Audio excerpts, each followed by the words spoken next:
Hi guys, Kisan വാനിയുടെ പുതിയൊരു വീഡിയോയിലേക്ക് നിങ്ങൾക്ക് അവർക്കും ഹൃദ്യമായ സ്വാഗതം. പൊങ്ങ പൂപ്പള്ളി കായൽപ്പാടത്താണ് ഞാനിപ്പോൾ നിൽക്കുന്നത്. അതായത് 45 ദിവസം പ്രായമാകുന്ന ഉമ നെൽവിത്താണ് ഇവിടെ കിളിർത്ത് നിൽക്കുന്നത്. കണ്ടില്ലേ, ഇളം കാറ്റിൽ ഞാറ്റോലകൾ ആടിത്തിമിർക്കുന്നു.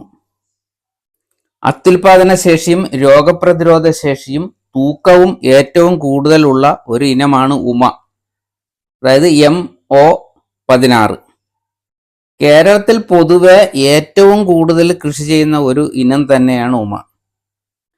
അതായത് ജ്യോതിയും കാഞ്ചനയെ അപേക്ഷിച്ച് നോക്കുമ്പോൾ ഉമയുടെ നെല്ലിന്റെ തൊണ്ടിന് കട്ടി കുറവാണ്. ജ്യോതിയും കാഞ്ചനയും തൊണ്ടിന് കട്ടി കൂടുതലാണ്, അതുകൊണ്ട് പെട്ടെന്ന് മുളയ്ക്കും. എന്നാൽ ഉമയാണെങ്കിൽ പെട്ടെന്ന് മുളയ്ക്കില്ല. അതുകൊണ്ട് അതാണ്